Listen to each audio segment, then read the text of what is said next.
كل عام وانتم جميعا بألف خير وصحة وسعادة وستر وتوفيق من رب العالمين.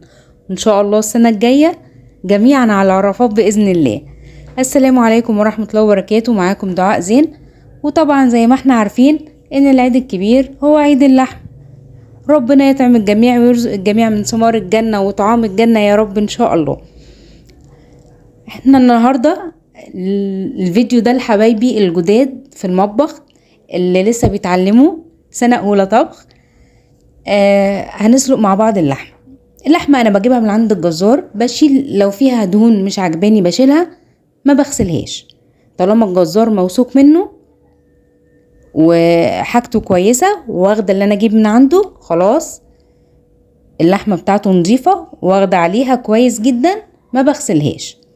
بجيبها بغلي مية، بسقط اللحمة دي في المية دي واكون مجهزة حلة تانية اللي هسلق فيها اللحمة اوريدي بقى على طول، تكون فيها مية بتغلي، مية من الفلتر طبعا، حطيناها في الكاتل او غليناها على البوتاجاز مفيش اي مشكلة.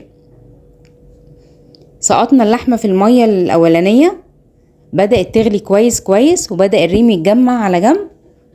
هاخد اللحمة دي احطها في الحلة اللي هنسلق فيها اللحم.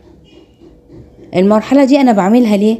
عشان لو في اي حاجة في اللحمة اي دم هينزل منها بياخد الصدمة في المية السخنة على طول وبيطلعها في الريم. شايفة هيطلع لك شوربة ما شاء الله تحفة وصافية ومن غير اي اضافات. خلاص شلت اللحمة من هنا حطيتها هنا، هغطي على دي بقى واسيبها. الحلة التانية اخدها على طول على الحوض وانضفها واغسلها على طول عشان تبقى نضيفة وما تعلمش حوالينها مكان الريم. تمام. وبعد كده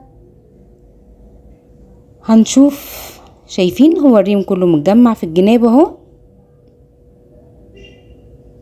هو ده اللي كان الحاجة اللي مش ظريفة اللي هتكون جوه اللحمة، وما نقعدش نشيل ريم من على الوش وندوخ نفسنا ويبقى ايه يعني حاجة مش ظريفة كده وبعدين بيبقى فيها زفارة. الطريقة دي بتخلي لك اللحمة ما فيهاش زفارة خالص. ما بحطش بصل في سليق اللحمة، ما بحطش بوكيه جرنيه ولا جزر ولا كرفس ولا اي حاجة من اللي بتحط دي.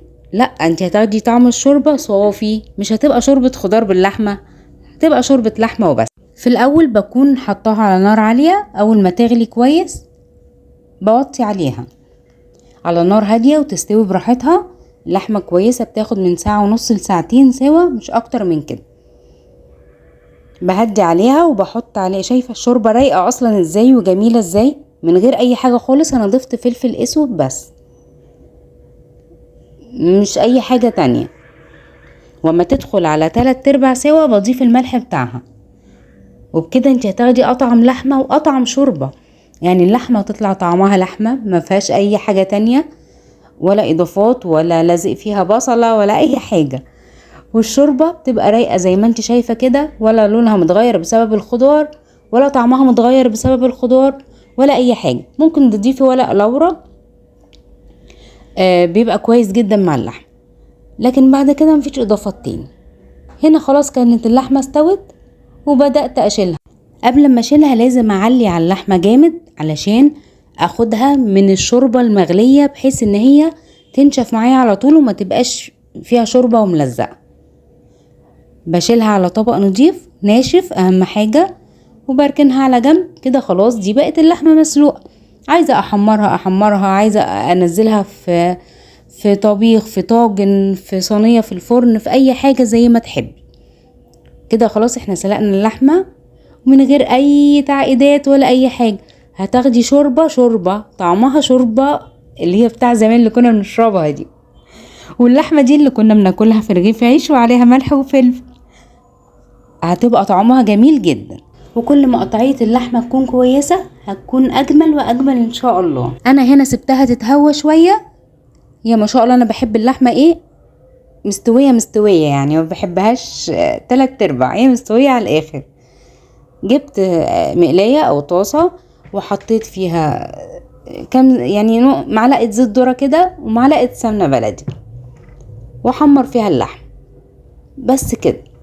دي بقى اكلها مع الرز والطبيخ، اكلها مع اي حاجة تانية. انا بحب اللحمة متحمرة كده بتبقى جميلة، وبالذات بقى مع الفتة بتاعت العيد. وهنا هبدأ انزل اللحمة في قلب الزبدة والزيت. بعملها بزبدة وزيت علشان تبقى خفيفة شوية، لكن انا بفضلها بالزبدة بس.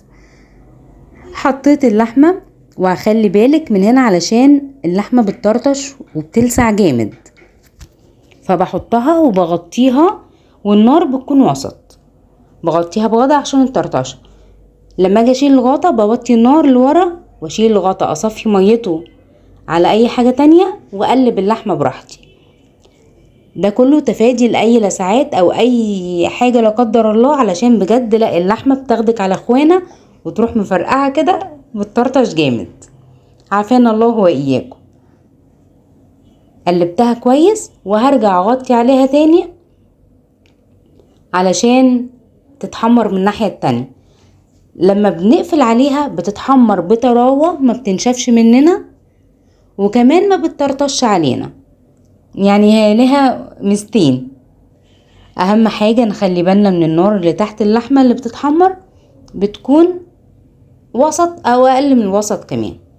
وبكده هتاكلي اطعم لحمة، تاكليها مع اي حاجة تحبيها، وبألف هنا وشفا. لو وصلتي لغاية هنا ما تنسيش اللايك والسبسكرايب والشير كومنت الجميل منك، علشان بحب تعليقاتكم جدا. الشوربة دي بقى هي اللي عملت بيها الرقاق، الفيديو بتاعه نزل، وهسيبلك اللينك بتاعه اخر الفيديو دوت او في الكابشن. باي باي.